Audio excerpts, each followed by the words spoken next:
मगाशी आपण महाज्योतीच्या इथे होतो, ज्याचं कार्यालय येरोडा परिसरात आहे, विश्रांतवाडीच्या इथे आहे.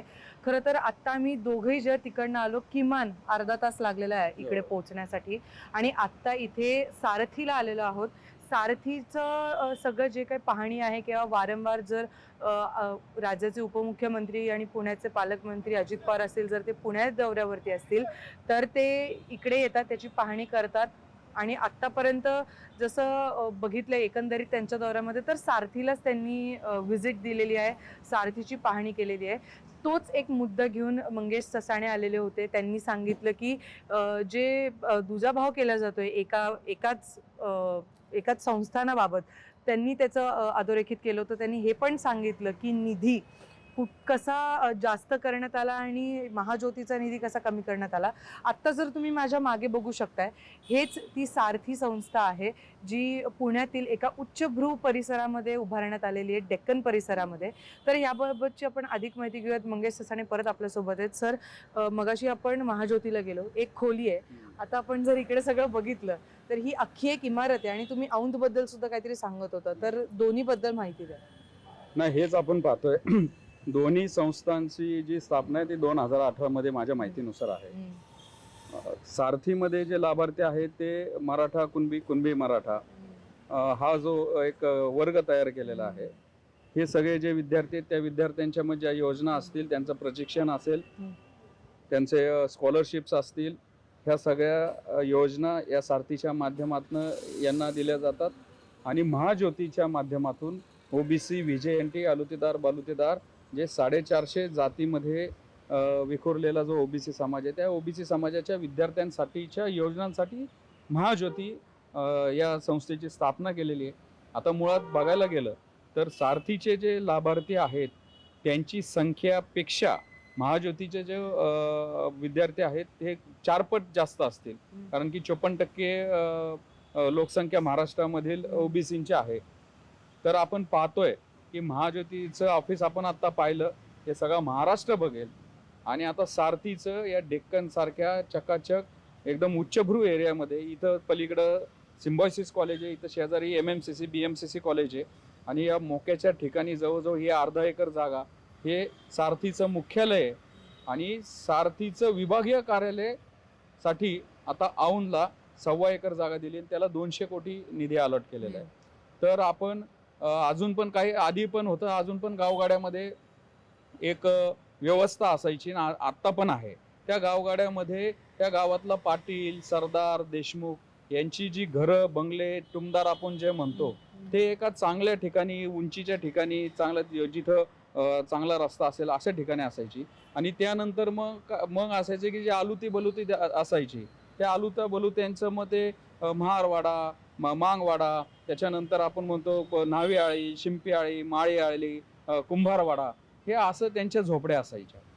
हेच आत्ता व्यवस्था आणि हेच वास्तव ह्या आता या बिल्डिंगच्या आणि त्या महाज्योतीच्या माध्यमातून आपल्याला दिसतंय. हा पाटलांचा वाडा, देशमुखांचा हा चकाचक चिरेबंदी वाडा, एवढे मोठे इमले. आणि बलुतेदारांसाठी काय शासनाने दिलंय ते तुम्ही बघितलं. आणि अजितदादांनी त्यांच्या सगळे सोयऱ्यांसाठी, गणगोतांसाठी किती चांगल्या प्रकारे एकदम मस्त चकाचक इथं आले. मला इकडे एक प्रश्न विचारायचा होता की जर तिन्ही खरं तर पुण्यात जे मुख्यालय आहेत, बार्टीला येणाऱ्या संख्या किती आहे, इकडे सारथीला येणारी संख्या किती आहे आणि महाज्योतीला येणारे संख्या किती आहे? आपण एक्झॅक्ट आकडा तर नाही सांगू शकत, पण एक अंदाजे आपण जर याबद्दल माहिती घेतली तर मग किती तिन्ही ठिकाणी येणारे विद्यार्थ्यांची संख्या किती आहे? आपण बार्टीचं तर पाहायला गेलं तर Babasaheb Ambedkar research and training centre याचे जे लाभार्थी आहेत ते SC समाजातील बांधव आहेत. त्यांची मुळात दर 10 वर्षाने दशवार्षिक जनगणना होते आणि त्यांचं प्रमाण हे 13%, 11 ते 13%. त्यानंतर मराठा कुणबी, कुणबी मराठा, आता कुणबी OBC मध्ये पण आहेत. हा एक अँगल अजून आलंच नाही. महाज्योती आणि OBCच्या ज्या योजना आहेत त्या OBCच्या योजनांचं लाभ कुणबी तिथून पण घेतात. आणि ही जी सारथी, ही सारथी मराठा कुणबी, कुणबी मराठा अशा साधारणतः आमच्या याच्यानुसार काही पाठीमागेला हे 15 ते 18% हे आहे. पण मुळात 54 ते 60% ओबीसी समाज आहे. मग किती विद्यार्थी असेल तुम्ही पाहिलं पाहिजे. मग त्यांच्यासाठी 1000 स्क्वेअर फूटची पण रूम नाही, त्यांच्यासाठी फक्त 3 जणांचा स्टाफ.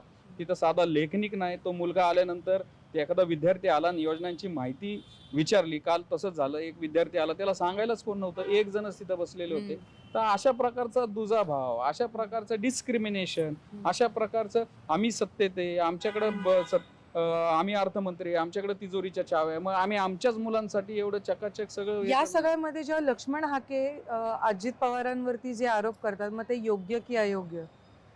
लक्ष्मण हाके जे बोलतात, त्यांनी जे प्रश्न विचारले तर 100% अजितदादांनी त्याला उत्तर दिलं पाहिजे. त्यांनी काय प्रश्न उपस्थित केले, त्यांनी काय आकडेवारी उपस्थित केली, आकडेवारी दिली असेल नसेल मला माहित नाहीये. पण जर तुम्ही निधीमध्ये, आणि त्या निधीचं झालेलं आहे ना, तुम्हाला ते आहे माझ्याकडं, 90 कोटी निधी महाज्योतीला दिलेला तो वळवलेला आहे. त्यानंतर परत सचिवांची एक समिती असती, त्या समितीनं 153 कोटी दिले होते, ते पण काढून घेतलेत. आणि ही बिल्डिंग झाल्यानंतर आणखीन आता एक बिल्डिंग तयार होती सारथीची, 1000 मुलांचं आणि मुलींचं वसतिगृह, त्यानंतर तिथं तो हॉल, आणखीन प्रशिक्षण महाज्योतीच्या केंद्र. इथे आहे असं कुठे वसती? महाज्योतीला जागाच मिळत नाही ना, कारण की आम्ही थोडी आम्ही महाराष्ट्राचे नागरिक आहेत. आम्ही भटके विमुक्त गावगाड्यामध्ये फिरणारे, आलोते बलोते मागणारे, त्यामुळे सिरियसली कोण घेतंय? कारण आमच्या हातात चाव्याच नाहीत ना, आमच्या हातात सत्ताच नाहीये, सहकार नाहीये. पालकमंत्री कोण, अर्थमंत्री कोण, उपमुख्यमंत्री कोण? मग हा प्रश्न आमचा मुख्यमंत्र्यांना पण आहे. मग मुख्यमंत्र्यांना हे दिसत नाही का हा दुजाभाव केलेला? याच्यामध्ये आमचे जे ओबीसी मंत्री आहेत, त्यांना पण आमचा हा सवाल आहे की मग तुम्ही तुमच्या, जर ठीक आहे, चांगली गोष्ट आहे, अजितदादा त्यांच्या मुलांना न्याय मिळवून देत असतील, चांगली गोष्ट आहे, पण मग तुम्ही का नाही न्याय मिळवून देत? तुम्ही मागणी करा मुख्यमंत्र्याकडे, तुम्ही द्या पत्र अजितदादांना की आम्हाला जागा द्या 2-3 एकर. पुण्यामध्ये एवढ्या जागा आहेत सरकारी, मग फक्त मग सारथीला इथं जागा मिळते, औंधला मिळते, आणि महाज्योतीबाबत मग तुम्ही का उदासीन? मग हा सगळा दुजाभाव, हे सगळं तुमचं डिस्क्रिमिनेशन, ही समानता आहे का? असं तुम्ही राज्य चालवणार आहे का? असं राज्य चालवणार आहे का तुम्ही?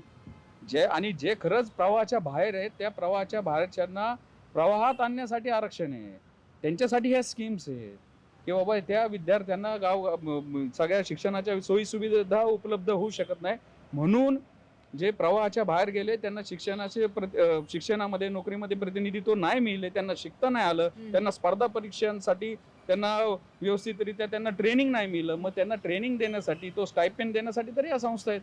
मग तुम्ही जे आधीच तुपात आहेत त्यांना आणखीन तुपाने हे करताय. मगाशी आपण निधीचं तुम्ही दाखवलंच, पुन्हा एकदा आपण ते निधीचं बघूयात. तोवर इकडे एक गोष्ट उल्लेखनीय आहे की ही जी आपण भव्य दिव्य इमारत बघतोय, ही एवढी मोठी इमारत आहे, आणि जसं मंगेश ससाणे यांनी उल्लेख केला या गोष्टीचा की एका उच्चभ्रू परिसरात ही उभारण्यात येते. त्यासोबतच जे विद्यार्थ्यांसाठीचं वसतिगृह आहे मुलींसाठी आणि मुलांसाठी, ते देखील औंधमध्ये उभारण्याचं चालू आहे. त्यासाठी 200 कोटीचा निधी जो आहे तो सारथीसाठी वाढवण्यात आलेला आहे.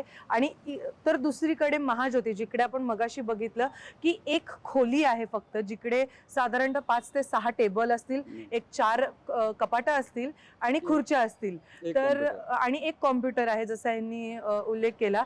या सगळ्या परिस्थितीमध्ये तिकडे वसतिगृह नाहीये, एक खोली दिली आहे, तरी या उलट इकडे एक अख्खी इमारत आहे. इकडे फक्त प्रशिक्षण होतं, इकडे मुलं मुली अभ्यासाला येऊ शकतात, बाकीच्या गोष्टींची माहिती घेऊ शकतात, त्यानुसार कर्मचारी देखील इकडे उपलब्ध आहेत. पण त्या उलट महाज्योतीमध्ये तसं नाही. जसं यांनी सांगितलं, वारंवार ते सांगतायत की फक्त 3 कर्मचारी तिकडे आहेत. तर सर, आता निधीचं नक्की कसं, किती, कुठे, कसं कमी करण्यात आलं जरा सांगा. आता याच्यामध्ये 2024-25चं हे अंदाजपत्रक आहे. याच्यामध्ये सारथीला 300 कोटी अलॉट केले होते, बार्टीला 300 कोटी अलॉट केले होते, महाज्योतीला 297. आता ह्या सारथी आणि बार्टीच्या तुलनेत महाज्योतीला 4 पट निधी पाहिजे होता, कारण की तेवढा तो समाज आहे, ओबीसी समाज आहे आमचा. 400-450 जातीत, पण 297 कोटी दिले होते. आता त्याच्यामध्ये सुधारित अंदाजपत्रक आलं, त्याच्यामध्ये सारथीचं बार्टीचं सेम ठेवलं, पण महाज्योतीचं सुधारित अंदाजपत्रकामध्ये 90 कोटी रुपये कमी केले. तो निधी वळवला. ते कोणी वळवला? त्या अर्थ खात्यानेच वळवला. आणि त्यासोबतच इथे दिसते 25-26 परत एक बजेटरी अंदाज केला या 24-25 मध्ये, आणि सारथीला परत 215 कोटी वाढीव बजेट दिलं आणि टोटल 515 हम्म. कोटी दिलं. ते 215 पर्टिक्युलरली बांधकामासाठी खर्च आहे. आणि ते बांधकाम कोणतं? तर ते औंधचं जे आता मोठं ते प्रशिक्षण केंद्र होते 1.25 एकरावर. मग मला सांगा, हा निधी फक्त मग तुमच्यासाठीच? महाराष्ट्राची तिजोरी फक्त तुम्ही एका समाजासाठी EWS मधनं लाभ घेता, काही हरकत नाही. कुणबीच्या दाखल्यांनी ओबीसी मधनं घेताय, काय हरकत नाही.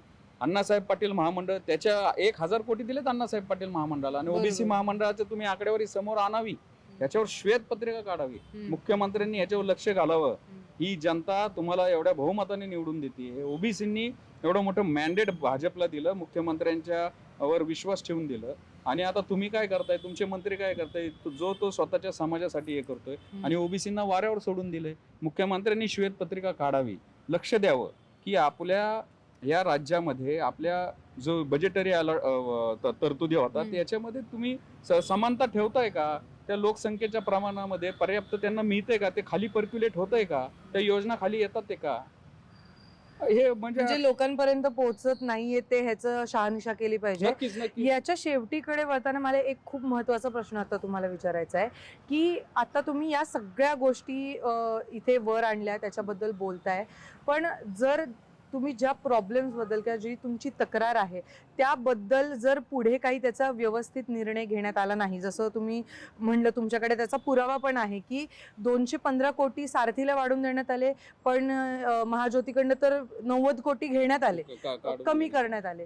तर पुढचं पाऊल तुमचं काय असणार आहे? आता तुम्ही हे कालपासून या गोष्टीवरती सारखं बोलताय, उल्लेख करताय या गोष्टीचा, पण जर त्याच्यावरती नीट अशी कारवाई म्हणा किंवा तुमच्या तक्रारीचा नीट उल्लेख नाही केला गेला तर तुमचं पुढचं पाऊल काय असेल? नाही, नक्कीच. आम्ही आता हे आपल्या चॅनलच्या माध्यमातून जे सत्ताधिकारी आहेत, मुख्यमंत्री आहेत, ओबीसी मंत्री आहेत, हे पुण्याचे पालकमंत्री आहेत, त्यांनी हे आमचं गाऱ्हाणं ऐकावं. आम्हाला कुठल्याही प्रकारचा दुजाभाव आम्हाला सहन होणार नाही, आम्ही ते सहन करून घेणार नाही. आणि तुमच्याबद्दल नक्कीच आमच्या मनामध्ये ईर्ष्या नाही आहे. ही 7 मजली बिल्डिंग आहे, आणखीन 14 मजली करावी, काही हरकत नाही. पण आम्हाला आमच्या हिश्श्यातलं, आमच्या हक्काचं संविधानिक जे काय आमचं बजेट आहे, आमच्या योजना आहेत, त्या आमच्यापर्यंत पोचवाव्या. कोणत्याही प्रकारचा दुजाभाव करू नये, अन्यथा मग आम्हाला या संदर्भात तीव्र आंदोलन छेडावं लागेल. आरक्षणाची लढाई तर वेगळीच आहे. आरक्षणामध्ये या कुणबी दाखल्यांनी घुसखोरी झालीच आहे, पण ह्या संस्थांच्या माध्यमातून जे काही विद्यार्थ्यांना आमच्या मिळतंय, पुणे हे विद्येचं माहेरघर आहे. पुण्यामध्ये महाराष्ट्रातनं विद्यार्थी येतात.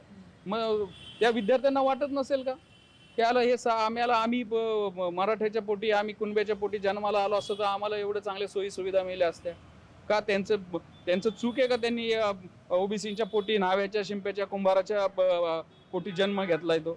तर हे सगळं बघतं, हे जनता पाहती, हे विद्यार्थी पाहतात. त्यामुळं मुख्यमंत्र्यांनी आणि जे पण कोण जबाबदार असतील यांनी याच्यामध्ये लक्ष घालावं. प्रशासकीय जे अधिकारी असतील यांचा उदासीनपणा पण याला कारणीभूत असणार आहे. तुम्हाला पुण्यामध्ये जागा मागितलेली आहे, लवकरात लवकर मग विभागीय आयुक्त असतील, कलेक्टर असतील, सर्वांनी मिटिंग घ्यावी आणि लवकरात लवकर महाज्योतीतला एक चांगलं ऑफिस, चांगलं प्रशिक्षण केंद्र, विद्यार्थ्यांना पुण्यामध्ये हॉस्टेल नाहीये. ही विद्यार्थी इथं सदाशिव पेठे आहेत, इथं कॉट बेसिसवर कसे राहत असतील? त्यांना जेवणाच्या सोयी नाहीये, त्यांना राहायच्या सोयी नाहीये.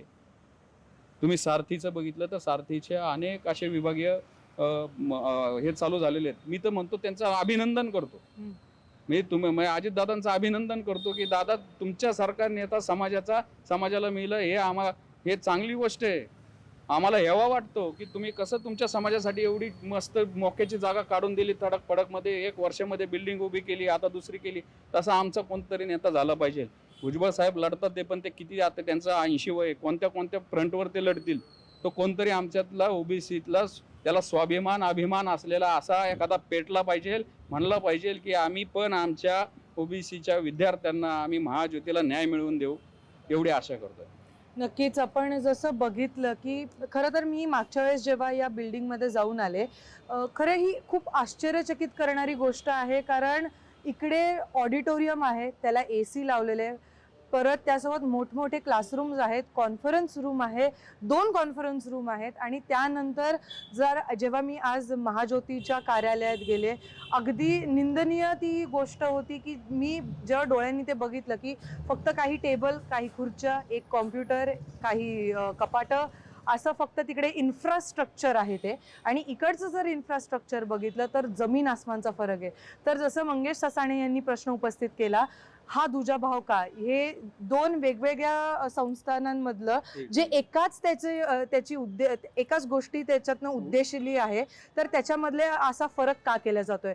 आणि त्यासोबतच त्यांनी सांगितले जर लवकरात लवकर त्याच्यावरती त्यांना न्याय मिळाला नाही किंवा जो निधी त्यांच्यासाठी देण्यात आलेला आहे तो त्यांच्यापर्यंत पोहोचला नाही किंवा त्या समाजाच्या विद्यार्थ्यांपर्यंत पोहोचला नाही, तर तीव्र आंदोलनाचा इशारा देखील देण्यात आलेला आहे. याच्यामध्ये आता हाकेंनी अजित पवारांच्या बाबतीत काही वक्तव्य केली की ते दुजाभाव करतात, निधी अडवतात. आता मी तर तुम्हाला स्टॅटिस्टिक्स दिल्या, पण आता मला मुळात एका मुद्द्यावर लक्ष केंद्रित करायचे की त्यांचे जे कोण चेले चपाटे आहेत आणि जे आता म्हणतात की अजितदादा तसे नाहीयेत, तर त्यांना मला म्हणायचंय की त्या अजितदादांना ही बिल्डिंग येऊन दाखवा, तुम्ही बघा आणि मग म्हणावं अजितदादा तुम्ही तुमच्या मराठा आणि कुणबी समाजासाठी सारथीसाठी एवढं दिलं, आम्ही पण ओबीसीचे. हे जे ओबीसीचेच नेते म्हणून घेतात अजितदादांच्या समर्थनार्थ मैदानात उतरलेले, त्यांना जरा लाज वाटली पाहिजे. हे बघा तुमची महाज्योतीची तुम्हाला काय लायकी दाखवली आणि अजितदादांनी त्यांच्यासाठी काय तुमच्यामध्ये जर हिंमत असेल ना, तर अजितदादांना याबाबत मागणी करा, याबाबत प्रश्न विचारा आणि त्यानंतर बोला की आम्ही ओबीसीचे नेते. हा तर त्यांनी मुद्दा मांडलाच आहे. त्यासोबतच अजून एक मुद्दा की महाज्योतीपर्यंत पोहोचण्यासाठी पब्लिक ट्रान्सपोर्ट, जे सार्वजनिक ट्रान्सपोर्ट आहे, बस आहेत, त्याची सुद्धा ॲक्सेसिबिलिटी नीट नाही आहे. आणि हे आत्ता डोळ्यांनी आम्ही बघितलेलं आहे. तिकडे जाण्यासाठी रस्ता देखील पटकन कोणाला लक्षात येणार नाही. अशा ठिकाणी महाज्योतीचं जे कार्यालय आहे, जे केव्हा प्रशिक्षण केंद्र किंवा पुस्तक वाटप केंद्र आपण ज्याला म्हणतो, अशा ठिकाणी ते तिकडे ठेवण्यात आलेले. तर मग आता पुन्हा एकदा याच्यावरती असा प्रश्न उपस्थित होतो, या एकाच गोष्टीसाठी दोन वेगवेगळ्या संस्थानं उभं करण्यात आलेली आहे, तर या दोघांमध्ये एवढा फरक का. NDTV मराठीसाठी रेवती हिंगवे, पुणे.